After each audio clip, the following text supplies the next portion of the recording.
हिंदुस्तान में भी इस्लामिक कुव्वत है। डेल कारंगी ने अपनी किताब में लिखा है, nobody kicks a dead dog.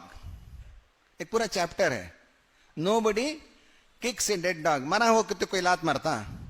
किसको मारते हैं? जो जिससे डर है, जो कर सकता है उससे डर है तो उसको पत्थर मारेंगे। मुर्दा कुत्ते को कोई मारता है? Nobody kicks a dead dog. अगर आपके खिलाफ मुखालिफत हो रही है तो समझ लीजिए कि आपके अंदर जिंदगी है, इसलिए वो डरते हैं। आप मुर्दा नहीं हैं। मुर्दा होते तो आपको कोई पूछ कर नहीं देखता था। आप जिंदा हैं, आपसे डर है, आपकी आबादी बढ़ रही है, आपके नौजवान साले हैं, आपके पास नौजवानों की कुव्वत है। सबसे ज्यादा मुसलमानों के पास नौजवानों की कुव्वत है, किसी और के पास नहीं है। और आपकी नई नस्ल आइंदा 20 साल के बाद इंशाअल्लाह हिंदुस्तान में हर जगह जो है वो इस मुल्क को सीधी दिशा दिखाएंगे, सीधा रास्ता दिखाएंगे। ये डर उनको मौजूद है, इसीलिए ये सब ये काम कर रहे हैं। आपकी कुव्वत है, आप मुर्दा नहीं है, डेड डॉग नहीं है, पावरफुल है। नजरिए की भी कुव्वत है, अखलाक की भी कुव्वत है। भोपाल की एक यूनिवर्सिटी का रिसर्च मैंने देखा, डोमेस्टिक वायलेंस का पूरा गैर मुस्लिम ने रिसर्च किया। वो बताता है कि इस गए गुजरे दौर में भी सबसे कम डोमेस्टिक वायलेंस, सबसे बेहतरीन अज़दवाजी जिंदगी मुसलमानों की है। यहां जहेज के लिए कोई लड़की जलाई नहीं जाती। यहां इस्लाम और मजहब की वजह से खानदानों में इख्तिलाफ होने के बावजूद जिंदगी चलाते हैं। Nobody kicks a dead dog. कुव्वत है आपके अंदर, आपके अंदर ईमान है, आपके अंदर अखलाक है। यही डर उन्हें सता रहा है। इनके अंदरूनी सर्वे बताते हैं कि मुसलमान पावरफुल हो रहे हैं। कुरान कहता है, तारीख का मुताला करो, ऐसा डर फिरौन को भी था, ऐसा डर फिरौन को भी था। कुरान ने कहा, वनुरिया फिरौना व हामाना व जुनूदहुमा मिनहुम मा कानू यहज़रून। फिरौन को, हामान को, उसके लश्करों को एक डर था। अल्लाह ताला ने उसी डर के अंदर उनको डुबो दिया, गर्क कर दिया। जिस चीज का डर था वो डर सच्चा साबित हो गया उन पर। ये हिकमत, ये साइकोलॉजी आप समझ लीजिए। जो लोग जिस चीज से डरते हैं वो चीज उन पर लागू हो जाती है। हम नहीं डर रहे हैं, डर तो दूसरों को है, इसलिए वो डरते हैं। और कुरान बताता है कि इत्मीनान रखो, जो लोग डरते हैं वो डर सच्चा साबित हो जाएगा। क्या आपको कुरान पर यकीन नहीं है? सीए भी पास हुआ था फिरौन के पार्लियामेंट में, आपको मालूम है? वक़ाल अल-मलअु मिन क़ौमि फ़िरऔना अतदरु मूसा व क़ौमहु लियुफ़सिदू फ़िल अर्ज़ि व यज़रक व आलिहतक क़ाल सनुक़त्तिलु अबनाअहुम व नस्तहयी निसाअहुम व इन्ना फ़ौक़हुम क़ाहिरून। सिटीजनशिप अमेंडमेंट पास हो गया वहां। कौम फिरौन के जो मला थे, मला कहते हैं पॉलिटिकल एलिट को, पॉलिटिकल क्लास के एलिट को कहते हैं। पॉलिटिकल क्लास के एलिट लोगों ने कहा फिरौन से कि क्या तो मूसा को और उसके साथियों को जमीन में फसाद बर्पा करने का मौका देगा। उस जमाने में डिक्शनरी में इससे ज्यादा सख्त लफ्ज नहीं था, मुफसिद। अभी और कुछ नए नए इस्तिलाहात पैदा हो गए डिक्शनरी में। कहा कि ये फसाद मचाते हैं। फसाद क्या है? तौहीद की दावत देना इनके नजदीक फसाद है, अमन की दावत देना इनके नजदीक फसाद है, इक्वालिटी की दावत देना इनके नजदीक फसाद है। और फिरौन, हर जमाने की फिरौन की यह बात पसंद नहीं है कि सब इंसानों को बराबर रखकर देखा जाए। कभी भी फिरौन को यह बात पसंद नहीं है कि दुनिया में अमन हो, शांति हो और चैन हो। कभी भी हर जमाने की फिरौन ने इंसानों के दरमियान ऊंच और नीच पैदा की। जो मसावात की बात करेगा वो मुफसिद भी है, और आज के जमाने में कुछ और टाइटल भी है। जो तौहीद की दावत देगा वो कुछ और उसका नाम है आज के जमाने में। और कहा कि ये लोग वयदरा का, तुझे वोट नहीं देते, ये लोग तुझे नहीं मानते, तेरी सरदारी को तस्लीम नहीं करता। वयदरा का व आलिहतक। और हर जमाने का हर फिरौन एक मसनूई खुदा बनाता है, उसकी जय पुकारता है, उसके मंदिर बनाने की बात करता है, उसके लिए मुहिम चलाता है, उसके जरिए से उनकी कुर्सी बाकी रहती है। अगर वो इलाह ना हो तो ये कुर्सी नहीं है।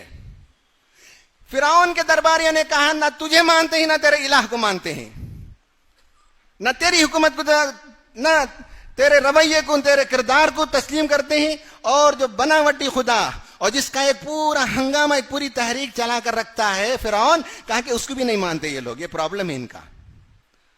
कहा अच्छा ठीक है, हम सिटीजनशिप अमेंडमेंट बिल पास करते हैं, इनकी शहरियत को खत्म करते हैं। कहा कि इनके यहां जो लड़के पैदा होंगे उनको कत्ल करो। सनुक़त्तिलु अबनाअहुम वो नस्ताहनीसा और इनकी लड़कियों की जिंदा रहेंगे। व इन्ना फौकहुम काहिरून, हमारी तो एब्सोल्यूट मेजॉरिटी है दोनों हाउसेस में। व इन्ना फौकहुम काहिरून, हम इन पर मजबूत गिरफ्त रखते हैं।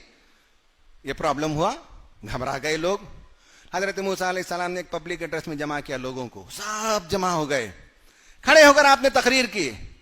कुरान ने उसका तज़किरा किया, क़ाला या कौम इस्ताईनु बिल्लाह, मेरी कौम के लिए को देखो, इस मामले में मैं तुमको याद दिलाता हूं कि तुम्हारा जुर्म है, तुम अल्लाह पर ईमान रखते हो, इसलिए मैं याद दिलाता हूं, उसी से वाबस्ता रहो, वही तुम्हारी हिफाजत करने वाला है। कोई तुम्हारी हिफाजत नहीं करेगा। इस मौजू पर लिप सर्विस भी देने के लिए तैयार नहीं होंगे लोग। तुम्हें जिस काम के लिए सताया जाता है वो तौहीद की वजह से है, वो खुदा से वाबस्तगी के नतीजे में है, उससे वाबस्ता हो जाओ। कोई तुम्हारा बाल बेका नहीं कर सकता, कोई तुम्हारा नुकसान नहीं पहुंचा सकता। दूसरा कहा कि वस्बिरू, अपने मौकिफ पर डटे रहो, मौकिफ से नहीं हटना। आज देख रहे हैं कि बहुत से लोगों के पैर फिसल रहे हैं, मौकिफ से हट रहे हैं। नहीं, हमारा मौकिफ है कि हम हिंदुस्तानी हैं, हम हिंदुस्तानी रहेंगे, हम हिंदुस्तानी मरेंगे। हमारी सिटीजनशिप पर कोई सवाल नहीं उठा सकता। हमारी सिटीजनशिप कोई देने वाला नहीं, किसी का सदका नहीं है। किसी माई के लाल के अंदर यह हिम्मत नहीं कि हमारी सिटीजनशिप पर क्वेश्चन करे और हमसे पूछे कि डॉक्यूमेंट दिखाओ। हम तो क्या, हमारे वजीर आजम अपनी तालीम का सर्टिफिकेट नहीं दिखा सकते। हमसे पूछा जाता है पेपर दिखाओ, बताओ तुम्हारे जो इससे पहले एजुकेशन मिनिस्टर थे वो 5वीं पढ़े हुए थे, बताते हैं वो अपना सर्टिफिकेट। जब ये लोग अपना सर्टिफिकेट नहीं दिखा सकते तो आप क्यों घबराते हैं? हमसे सर्टिफिकेट पूछा जाएगा, हमारी शहरियत पर सवाल होगा? बिल्कुल नहीं होगा। अल्लाह पर यकीन नहीं है। मूसा ने कहा वस्बिरू, अपने मौके पर जमे रहो, कोई तुम्हारा नुकसान नहीं पहुंचा सकता। कहा इन्नल अर्दा लिल्लाह, याद रखो ये जमीन किसी के बाप की जागीर नहीं है, ये जमीन अल्लाह ताला की है। इन्नल अर्दा लिल्लाह यूरिथुहा मन यशा, हां अल्लाह ताला इख्तिदार कभी देता है तो उसके पास कोई मसलियत और मशीयत है। अगर इख्तिदार आज हमारे हाथ में नहीं है, हम रिसीविंग एंड पर हैं, तो शायद अल्लाह की कोई मसलियत है कि हम सुधर जाएं, हमारे अंदर इत्तिहाद पैदा हो जाए, हमारे अंदर झिंझोड़ा जा रहा है हमें, ताकि हम मुत्तहिद हो सकें। कोई मसलियत है। लेकिन कहा वल आकिबतु लिल मुत्तकीन, अगर तकवा पर कायम रहो तो अंजाम कार तुम्हारा ही अच्छा होने वाला है। भाई हम डरते हैं बातिल से। दुनिया की जालिम कौमों की तारीख देख लीजिए, 50, 60, 70 साल से ज्यादा दुनिया में वो ठहर नहीं सके।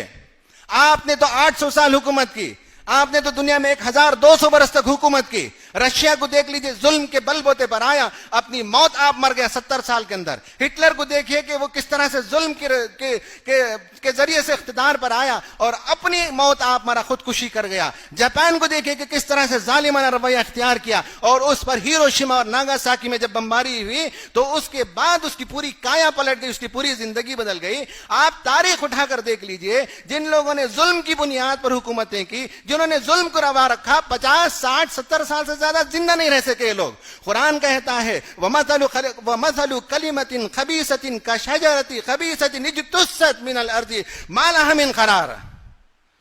कहा कि कलिमा खबीसा, खुदरो पौधे के मानी जिसकी जड़ें मजबूत नहीं होती, वो आसानी से उखाड़ फेंक दिया जा सकता है, बशर्ते के उखाड़ फेंकने वाले हाथ मौजूद हों।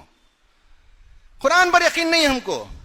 कलिमा खबीसा, जुल्म का आइडिया, जुल्म की आइडियोलॉजी, बातिल की आइडियोलॉजी, कुरान कहता है कि ये खुदरो पौधे के मानिंदी, जिसे सिबात नहीं है, जिसकी जड़ें मजबूत नहीं है, जो बस उखाड़े जाने के इंतजार में जो कचरे पर, गुड़ पर उगने वाला पौधा होता है।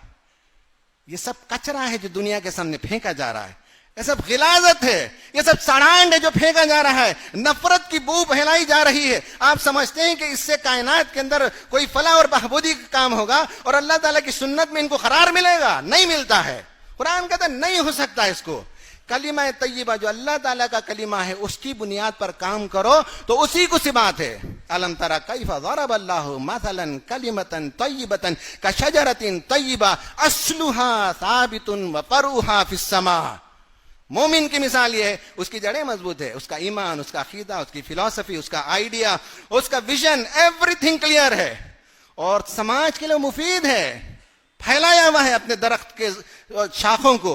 व तुअती उकुलहा कुल्ल हीनिन बिइज़्नि रब्बिहा, हर फ्रूट साल में एक बार आता है, फनस एक बार आता है, आम एक बार आता है, मऊज शायद 2 बार आता हो, लेकिन मोमिन जो है हर सेकंड फल देने वाला दरख्त है। भलाई ही भलाई है, उम्मीद ही उम्मीद है, उससे खैर ही खैर है। कुरान हमको कहता है कि तुम डरते हो, जो लोग डर रहे हैं उनका डर उनको ले डूबेगा। जो जुल्म की खेती खींचते हैं वो पौधे उखड़ जाएंगे। कुरान हमको बताता है, मूसा अलैहिस्सलाम की तकरीर हमें बताती है, बशर्ते कि तुम ये करो ये करो ये करो, बताया गया।